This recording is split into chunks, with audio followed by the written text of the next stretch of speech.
Yes तो शुरू करते हैं। तो पहले रिवाइज करेंगे चैप्टर नंबर 1 को।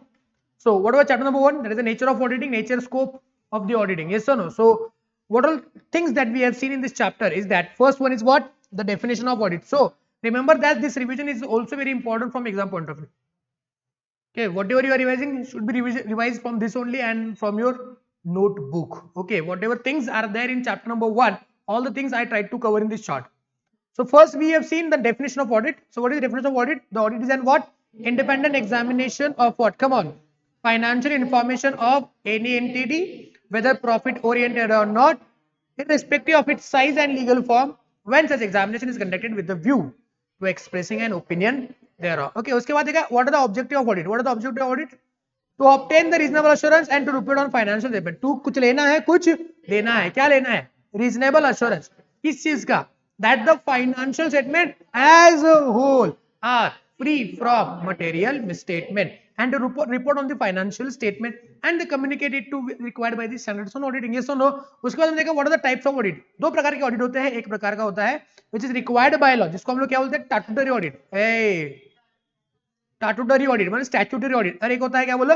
वॉलंटरी ऑडिट, जो कि कोई भी पार्टनरशिप फर्म हो, प्रोप्राइटरशिप हो, तो वो अपने आप से ऑडिट करवा के ले सकते हैं। यस और नो? अरे पक्का, 1 सेकंड। उसके बाद ऑडिट में कौन कौन सी बातें कवर होती है? What are the aspects to be cover in an audit? Come on. Examination of accounting and internal control, reviewing the systems and procedures, checking the arithmetical accuracy, checking the authenticity of transaction, ensuring the proper distinction made between what?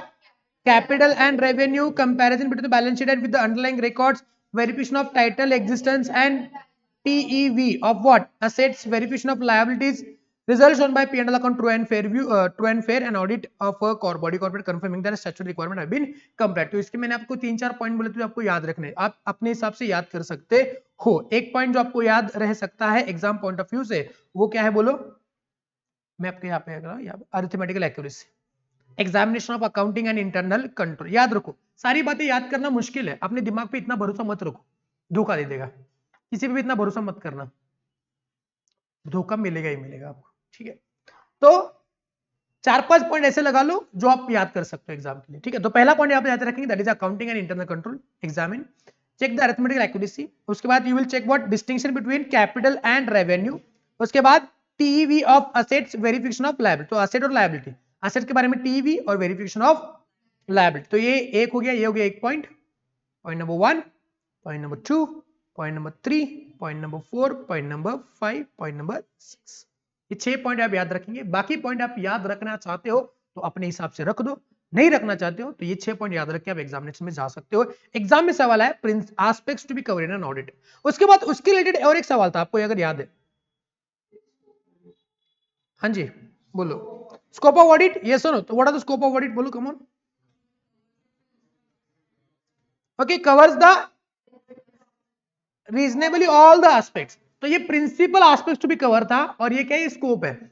जो ये पहला point है ना, इसी point का वो explanation था कि एडिक्वेटली कवर ऑल एस्पेक्ट्स, लेकिन ऑडिटर इन प्रिंसिपल बातों पे अपने ध्यान रखना ही है। तो ये जो था, ये क्या, ये सवाल कौन सा था बोले? ये वाला, principal aspects to be covered, principal aspects to be covered. अरे यस और नो? ओके, तो ये जो सवाल है, अगर ये सवाल आएगा तो ये सवाल नहीं आएगा, मैं आपको बोल रहा हूं। अगर वो सवाल आएगा तो ये नहीं, ये आएगा तो वो नहीं आएगा। दोनों इंटरचेंजेबल है, और ये पूरा क्या ओवरऑल है। ये आप आंसर देखो तो ओवरऑल आंसर है, इंपॉर्टेंट वाला वही याद है तो जो आप याद रखेंगे 6 पॉइंट वाला। ठीक है, एडिक्वेटली ऑल एस्पेक्ट। उसके बाद information is what? Reliable and sufficient. उसके बाद relevant information properly disclose, information relevant sufficient है या नहीं, इंफॉर्मेशन प्रॉपर्ली डिस्क्लोज है या नहीं है। उसके बाद इंफॉर्मेशन रिलायबल और सफिशिएंसी है या नहीं है। उसके बाद अकाउंटिंग रिकॉर्ड चेक करो, टेस्ट बेस पे करो, कंपेयर करो, ये वगैरह फलाना फलाना बातें। ये आप लिस्ट इंपॉर्टेंट में रखेंगे तो चलेगा, लिस्ट इंपॉर्टेंट, ज्यादा इंपॉर्टेंट नहीं है। प्रिंसिपल एस्पेक्ट कवर है। इसमें से अगर आपको याद रखना है तो ये वाली बातें आप याद रख सकते हो। इंफॉर्मेशन के रिलेटेड बहुत सारी बातें हैं, देखो यहाँ पे इंफॉर्मेशन के रिलेटेड है या नहीं है? ठीक है, इंफॉर्मेशन, ये रहा इंफॉर्मेशन, ये रहा इंफॉर्मेशन, ये भी है अकाउंटिंग रिकॉर्ड, ये भी इंफॉर्मेशन। यस और नो? अरे जे पे आ गया। और उसके बाद adequately cover all the aspects of the audit. तो ये point number 1, point number 2, point number 3, point number 4। Okay, ये याद रखेंगे तो भी चलेगा। उसके बाद आप comparing the financial with the underline record, ये पॉइंट याद रख सकते हो, ये तो ऑलरेडी है। जजमेंट्स के बारे में बोला था मैंने आपको, क्या बोला था, प्रोविजंस, ये पॉइंट भी याद कर सकते हो। तो ये 6 पॉइंट यहाँ के, 6 पॉइंट वहां के। तो 6 पॉइंट यहाँ के कौन कौन से याद रखें, कम ऑन। पहला, adequately cover all the aspects, information is reliable and sufficient, again information is properly disclosed, उसके बाद information is reliable and sufficient, again उसके बाद compare the financial statement with the underlying records and consider the judgments made by the management whether those are adequate or not। ये 6 point यहां से, 6 point principal aspect. तो सवाल ये आएगा तो वो नहीं आएगा, वो आएगा तो वो नहीं आएगा, कौन नहीं आएगा वो देख लो आप। उसके बाद advantage of doing audit for financial statement, क्या क्या एडवांटेज है। पहला advantage, safeguard the financial interest. उसके बाद moral check, settling the tax liabilities, settling the trade dispute, detection of wastages, settling the accounts of the partners and government to grant the licenses। ये याद रखेंगे, जो मैंने red करके दिया है वही याद करेंगे वापस एक बार। What is the advantage of doing audit? Come on. Safeguarding the financial interest of stakeholders, moral check on the employees, settling the tax liabilities, settling the trade dispute, reducing the wastage, detection and reducing the wastages, settling the accounts of the partners and government to grant the licenses। okay, यहां तक clear है? Any doubt? उसके बाद relationship of the auditing with the other discipline. पहला, auditing and accounting, उसमें क्या आप याद रखेंगे? Very good. उसके बाद auditing and law, laws are applicable, so you should know understand the laws.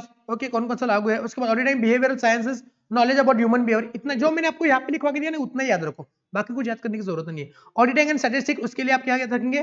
Data sampling वगैरह जो आप निकालते हो, उसके लिए स्टैटिस्टिक्स का नॉलेज होना जरूरी है। उसके ऑडिटिंग एंड फाइनेंशियल मैनेजमेंट, वो फंड फ्लो वगैरह बनाते हैं, ओके, उसको चेक करने के लिए। एंड प्रोडक्शन, प्रोडक्शन क्यों? बिकॉज कॉस्ट है, इन्वेंटरी है, ये सारी बातों के लिए प्रोडक्शन का नॉलेज होना जरूरी है। ठीक है, that is also least important, आपको एग्जाम में सवाल आने के चांसेस बहुत रेयर है। ठीक है, चलो उसके बाद inherent limitations of doing audit, क्या क्या लिमिटेशंस है? ऑडिट करते हैं, एडवांटेजेस है, लेकिन उसके डिसएडवांटेजेस है, इनहेरेंट लिमिटेशंस भी है। पहला, कम on, very good very good, nature of financial reporting, क्या है उसमें? क्या है? बहुत सारे जजमेंट्स है। वेरी गुड, ये है पहला। दूसरा, नेचर ऑफ ऑडिट प्रोसीजर, क्यों? बिकॉज ये क्या है? सैंपल पे होता है। Very good. उसके बाद management may not provide whole information. Very good. उसके बाद फ्रॉड्स में भी सोफिस्टिकेटली कवर्ड अप। उसके बाद come on, audit is not what? Investigation. उसके बाद टाइमलीनेस ऑफ फाइनेंशियल रिपोर्टिंग, और वो बाकी के पॉइंट्स है जो आपने याद करिए नहीं करिए आपकी बात है, यहां तक तो याद रहना चाहिए। ओके, तो बेसिकली आपने ये पॉइंट याद रखना है, ये पॉइंट याद रखना है, उसके बाद ये इंफॉर्मेशन वाला पॉइंट याद रखना है, ये पॉइंट याद रखना है। उसके बाद auditor is not what? The investigation, ये वाला पॉइंट इन्वेस्टिगेशन, ये इसमें ऐड करेंगे, इन्वेस्टिगेशन नहीं है। And timeliness of financial reporting. Okay, ये हो गया पांचवा पॉइंट, ये हो गया छठा पॉइंट। 6 पॉइंट याद करते जा रहे हैं हम लोग। ठीक है, बताएंगे मुझको कि ये टाइमलीनेस ऑफ फाइनेंशियल रिपोर्टिंग क्या है? हिस्टोरिकल फाइनेंशियल स्टेटमेंट होते हैं, ट्रांजैक्शन तब बने हैं, अब चेक कर रहे हैं, so we are not so 100% sure कि वो ट्रांजैक्शन जेन्युइन है या नहीं है। क्लियर है? पक्का? आगे बढ़ते हैं, next one, acceptance of change in engagement. अब ये किसकी बात करें? ऐसे 210 की बात करें। ओके, किसकी बात करें? ऐसे 2, what is 210? Continuance of client relationship की बात करें। ठीक है ना, मतलब उसमें क्या था, उसमें क्या देखा था हमने? उसमें हमने ये देखा था कि क्लाइंट को एक्सेप्ट करने के टाइम पे और क्लाइंट को कंटिन्यू करने के टाइम पे कौन कौन सी चीजों पे ध्यान रखना है। ठीक है, तो अगर क्लाइंट एक्सेप्ट कर रहे हैं तो क्या क्या करना है हमने? पहले एंगेजमेंट लेटर के टर्म्स को क्या करना है हमने? एक्सेप्ट करवा के लेना है। उसमें हमने देखा था क्या? ओके, मेन और सेकेंडरी। तो मेन में क्या था? Acceptability of AFRF। उसके बाद come on, very good, presentation and preparation of financial management is your responsibility. उसके बाद design, implementation, maintenance of management, ये आपकी रिस्पॉन्सिबिलिटी। उसके बाद provide information, provide additional information और unregistered access to the persons. Okay, तो ये क्या था बोलो? ये थे preconditions for accepting an audit. तो ये एक्सेप्ट करो तो ठीक है। उसके बाद हमने क्या करना है? ये एक्सेप्ट तो कर लिया, फिर उसका क्या बनाना है? एक लेटर ऑफ एंगेजमेंट भी बनाना है। ओके, जो कौन किसको देगा? ऑडिटर किसको देगा? क्लाइंट को देगा। क्लाइंट साइन करके ऑडिटर को वापस देगा। उसमें कौन कौन सी बातें होगी बताओ? कंटेंट्स ऑफ एंगेजमेंट लेटर, उसमें एक और पॉइंट ऐड हो सकता है, contents of engagement letter. Come on, कौन कौन से कंटेंट्स ऑफ एंगेजमेंट लेटर है? Come on, objective and scope, उसके बाद responsibility of auditor, responsibility of management, उसके बाद एक्सेप्टेबिलिटी ऑफ एएफआरएफ और एक्सपेक्टेड फॉर्म एंड कंटेंट, और बोलो वही इतना ही है, और क्या है, उतना ही है। सुनो उसके बाद अगर मान लेते हैं ऑडिटर को ये टर्म्स वगैरह जो है, ठीक है ना, ये एक्सेप्टेड नहीं है, तो वो क्या करेगा? नया एंगेजमेंट लेटर देगा। अरे श्योर, पक्का। मान लेते हैं मैनेजमेंट को, ये मैनेजमेंट ने जो कंडीशंस दिए हैं वो ऑडिटर को भी एक्सेप्टेड नहीं है, तो वो उस एंगेजमेंट से विड्रॉ कर सकता है। अरे श्योर। उसके बाद मुझको एक बात बताएंगे, रेकरिंग ऑडिट का मतलब क्या होता है? एवरी ईयर वही ऑडिट कर रहा है, यस तो नो, बताएंगे। रेकरिंग ऑडिट में नया एंगेजमेंट लेटर देना जरूरी है क्या? Auditor may decide not to give the new engagement letter, but he may decide to give the new engagement letter every year. तो उसके क्या क्या कंडीशन है बताओ। हमने उसके लिए याद किया था एक तरीका। ओके, क्या होता है? चेंज होगा तो वेरी गुड, मिसअंडरस्टैंडिंग भी होगा, मिसअंडरस्टैंडिंग। तो चेंज क्या क्या करेंगे, बोलो क्या क्या चेंज होगा? Change in the term, very good, change in the term. उसके बाद change in the management, change in the ownership, change in the nature and size. उसके बाद चेंज इन, वापस एक बार एक एक बताएंगे मुझको क्या क्या चेंज होगा, क्या क्या चेंज होगा। Change in terms and condition, उसके बाद चेंज इन ओनरशिप, उसके बाद चेंज इन मैनेजमेंट, उसके बाद change in nature and size of entity, उसके बाद चेंज इन लीगल रिक्वायरमेंट। ये सुनो, ऐसी एफआरएफ चेंज हो गया, लॉज वगैरह चेंज हो गए वगैरह। एंड अंडरस्टैंड मिसअंडरस्टैंडिंग नहीं, misunderstanding about the scope of auditor by the management. तो ये हुआ, तो हम लोग नया क्या करेंगे? एंगेजमेंट लेटर इशू करेंगे। Very good, okay. उसके बाद थे, देखा elements of quality control. Okay, पहला लीडरशिप रिस्पॉन्सिबिलिटी, वो हमने चार्ट बनाया था सनराइज वाला। ओके, उसमें पहला था लीडरशिप रिस्पॉन्सिबिलिटी। तो लीडरशिप रिस्पॉन्सिबिलिटी पहले क्या लिखेंगे आप लोग? that there should be a leader who is responsible for overall quality of an audit. Okay, why their quality is important? Because to perform the work as per the professional standard, इसलिए quality होना जरूरी है। to comply with the firm's own quality. उसके बाद issuing the report in the appropriate circumstances. Fraud हुआ तो luggage, नहीं तो नॉर्मल रिपोर्टिंग टाइम पे दे दो। उसके बाद engagement term team's ability to raise the concern without any fear. Okay, तो ये बात याद रखना, why the quality is important, because of this. What are the ethical requirement, what are the ethical requirement including independence, integrity, objectivity, confidentiality, professional competence and due care and professional behavior. Okay, next one, अब इसको discuss करने की जरूरत नहीं है। Acceptance and continuous of client engagement, ये अपना हो गया है, वो देख लिया ना हमने कि वो क्या एंगेजमेंट लेटर देना है, ये देना है, फलाना बात है, ठीक है। उसके बाद ह्यूमन रिसोर्स में क्या क्या करना है, अपने मैंने याद करने के लिए बोला था, रिक्रूटमेंट, उसके बाद उनको प्रमोशन दे दो, कॉम्पिटेंसी चेक करो, पैसा भी दे दो, पर्सनल नीड्स को सेटिस्फाई करो, करियर डेवलपमेंट दे दो। ह्यूमन रिसोर्स मतलब अपने एंगेजमेंट टीम मेंबर के जो लोग हैं उनको ये बातें प्रोवाइड करनी है। उसके बाद एंगेजमेंट परफॉर्मेंस में सिंपल ओवरऑल था, एंगेजमेंट परफॉर्मेंस मतलब एक्चुअली काम हो रहा है, तो एक्चुअल काम जो हो रहा है वो अपने स्टैंडर्ड के हिसाब से हो रहा है नहीं हो रहा है, क्या वो सब लोग अपने फर्म के क्वालिटी कंट्रोल को फॉलो कर रहे हैं नहीं कर रहे हैं। उसके बाद उनको डायरेक्शन देने की भी जरूरत है, रिव्यू करना भी जरूरी है। यस सर नो, इतना ही, बस खत्म।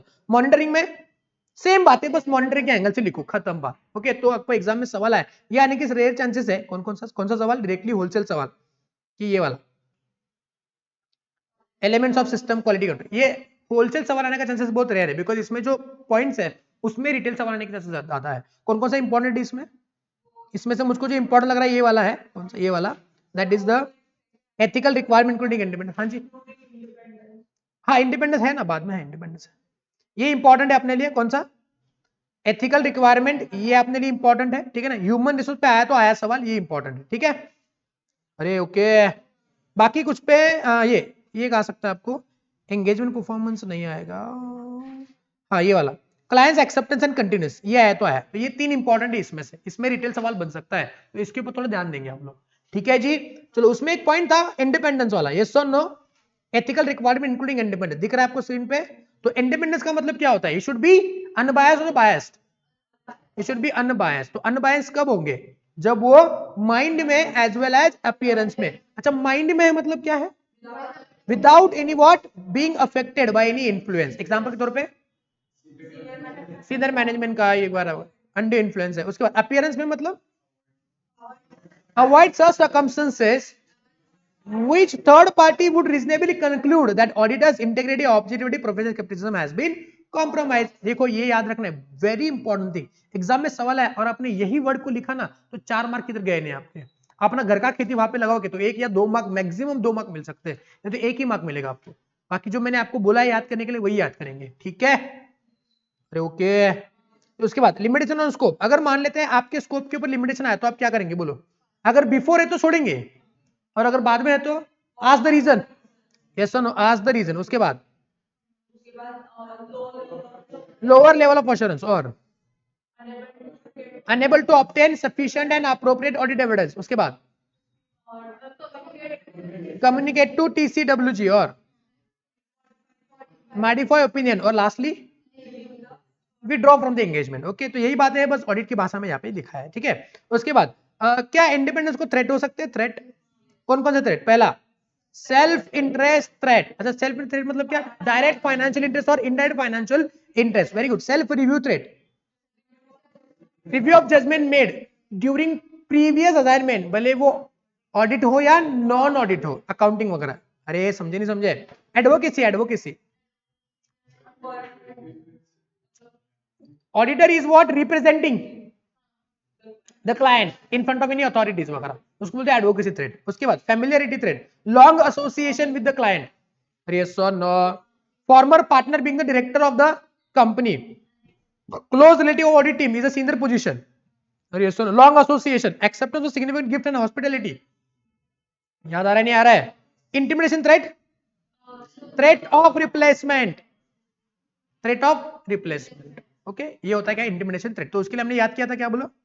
फांसी। ये सुनो, फांसी, FASSI,